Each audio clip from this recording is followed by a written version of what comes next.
নমস্কার, আমি অর্পিতা হালদার, একজন এনএসএস ভলেন্টিয়ার্স। আজকে আমাদের স্পেশাল ক্যাম্পের ষষ্ঠ দিন। প্রায় আমরা ক্যাম্পের শেষের দিকে চলে এসেছি। তো আমরা অনেক ক্লান্ত হয়ে আছি। তার মাধ্যমে আজকে আমাদের ষষ্ঠ দিন, যেহেতু তার মধ্যেও কাজ সামান্য পরিমাণ বাকি আছে। তো আমাদের ক্যাম্প ছিল community health and plastic free. তো আজকে আমরা এই কাজের মাধ্যমে অনেক আমাদের রুম অগোছালো হয়ে গেছে।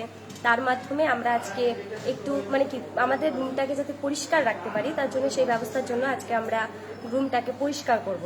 তাই আমরা সেই জন্য সেই দিকে দেখাবো যে আমাদের রুমটা আজকে পরিষ্কার হচ্ছে, অনেক রকম অগোছালো হয়ে আছে। আমরা পরের দিনে যেহেতু ক্যাম্পটাকে গুছিয়ে রাখতে আমাদের রুমটাকে গুছিয়ে রাখতে পারি, সেই ব্যবস্থাটা আমরা করছি। আজকে পুরো ক্যাম্পাসকে নিয়ে আমরা আজকে এটা কাজ করছি।